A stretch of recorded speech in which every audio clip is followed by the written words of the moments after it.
Martin Murphy listened to the sounds of the nurse bringing his day's medication.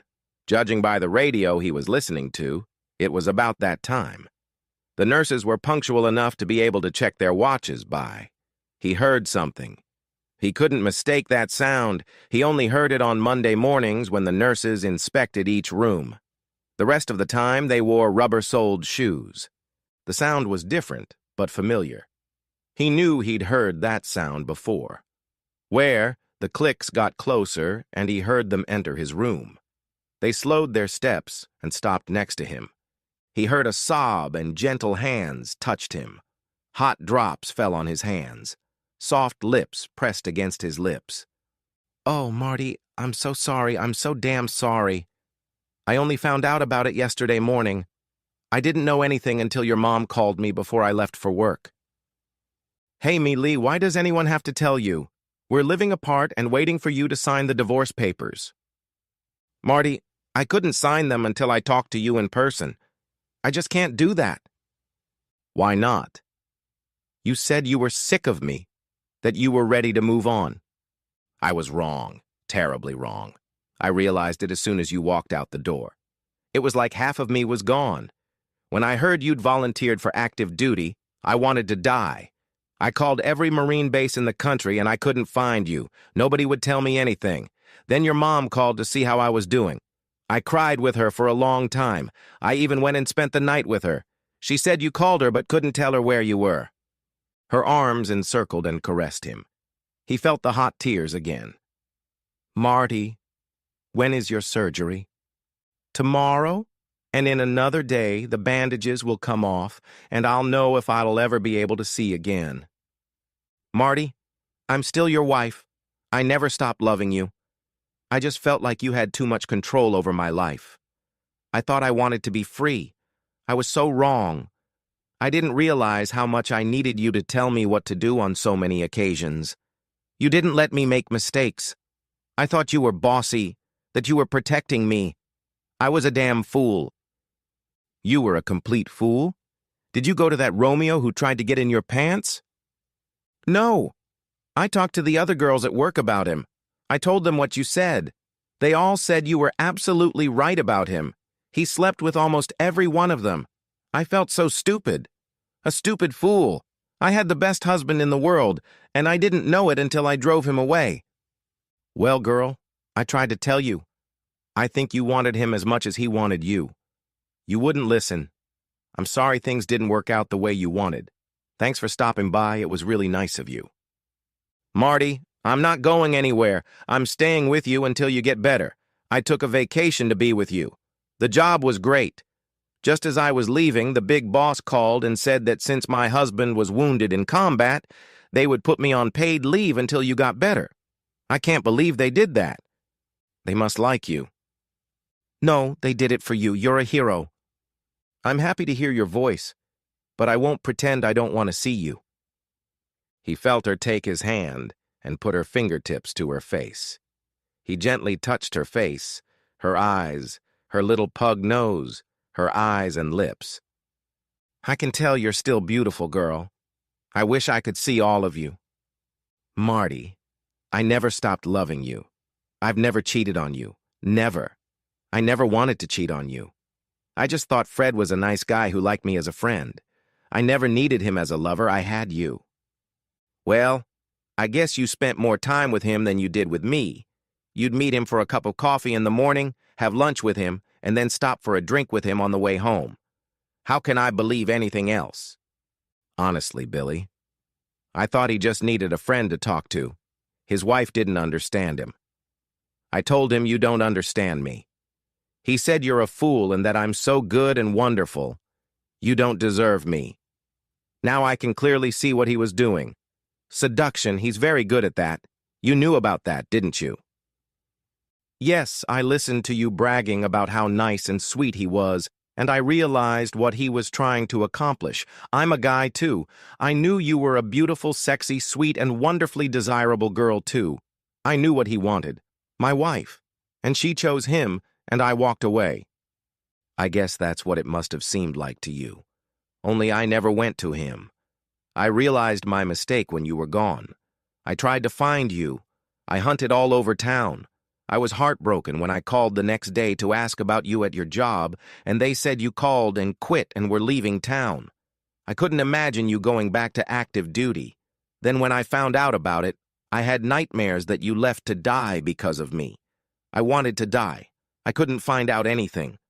I tried my best. You wanted to die? Yes. I guess I did. I didn't care one way or the other. My life was over. Oh, no! Marty, I did this to you. I hurt you and blinded you. Oh, God, how can I live with that? She covered her face with her hands and sobbed. He became very upset when he heard her sobs and pressed the nurse call button. The nurse came in and asked what was wrong. Mealy sobbed and said that it was her fault that he was hurt. She almost killed him and blinded him. The nurse calmed her down and told her that she would have to leave if she couldn't keep her cool. The nurse measured his blood pressure and was upset that it was elevated. The nurse said his wife would have to leave. Marty said, "If she leaves, I'll leave with her. She's all I want to see after surgery. If she's not here, I don't need surgery. Let me come back in 10 minutes and see how things are going, okay?" "I'll be fine, I promise. I just realized that I'm the one who caused him all this pain and suffering. It's hard to get over that when you know it's all your own fault." The nurse smiled at Mealy. "Honey, I don't know what you did, but I know he has already forgiven you. You are all he talks about. His doctor will meet with you today at 4 o'clock in the afternoon as you requested." Tears ran from Mealy's eyes as she looked lovingly at her husband. Mealy and Marty talked in silence for an hour, after which she told him she had to go talk to his doctor. She kissed him tenderly and told him she would be back as soon as she could. When she returned, she was very excited. "Marty, they have a room for us for a few days with a double bed. I can stay with you. Wouldn't that be great?" "You really want to?" "Hell yes." "Really?" He heard the half squeal in her voice. "More than anything, yes, yes, yes, yes," he replied. An hour later, Marty was sitting in a padded chair. He could hear Mealy moving around the room, putting their things away in drawers and into the bathroom. She hummed softly as she worked. "Mealy, you sound happy? Are you really happy to be here?" "Oh, yes, I'm really happy. I will always be happy to be with my man anywhere." "Come and sit on my lap, girl. I want to touch you." He felt her weight as she settled into his lap. He felt her soft lips pressed against his lips. He sighed. She was so damn good. He wrapped his arms around her. She kissed him harder. He heard her giggle. "Marty, would you like to take a little nap with me?" "Jesus! Of course I do." "Let me call the nurse's station and see if they have anything scheduled for the next hour or so." He heard her talking to the nurse. Then he heard her chuckle. "Yes, I will. You can count on it.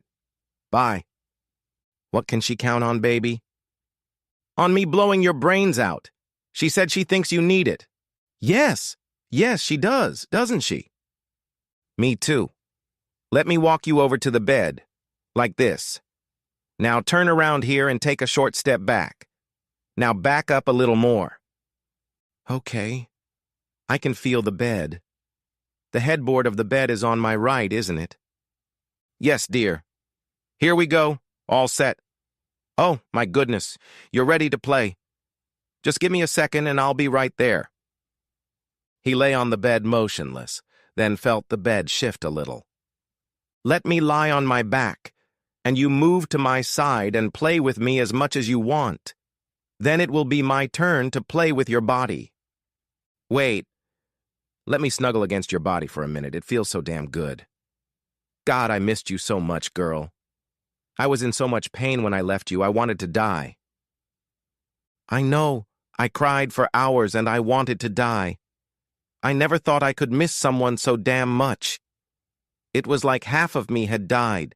And at night it was awful. I just knew I would never see you again, and I knew I couldn't take it. I was so lost without you. Everything was hopeless."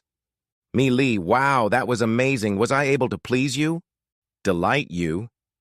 I've never felt so loved in my life. Your love filled my entire being. It was amazing. Honey, I'm in heaven. I love you." I love you too, and I always will. Early the next morning, Martin was being prepped for surgery, and he asked if Mi Li was there. The nurse told him that she would be with him throughout the surgery. She would join him after he was prepped. Later, he felt the gurney moving and turning in different directions. When it stopped, he felt a small hand holding him. Mi Li? Yes, dear, I'm here with you. I'll be right here if you need me. He heard an unfamiliar voice say that it was the anesthesiologist speaking, and that he was going to start putting something in the IV, and that Marty was going to start feeling drowsy. Then everything went quiet. He woke up and lay still for a few minutes. Then he said, Mi Li? Are you here? Of course I'm here. I told you I'd be around. How are you feeling? Fine. What time is it? 8 hours. Wow. The surgery was really fast, wasn't it? Oh, no. Does that mean they didn't have time to do anything? No, dear. It's the next morning now. You've been kept sedated all night. They'll be coming for you soon to take the bandages off. I have to tell you that both your eyes were destroyed. We had to do a transplant. Only one eye, though. The nerves and everything else in the other eye were too damaged to be saved. They'll try to replace them in about 6 months.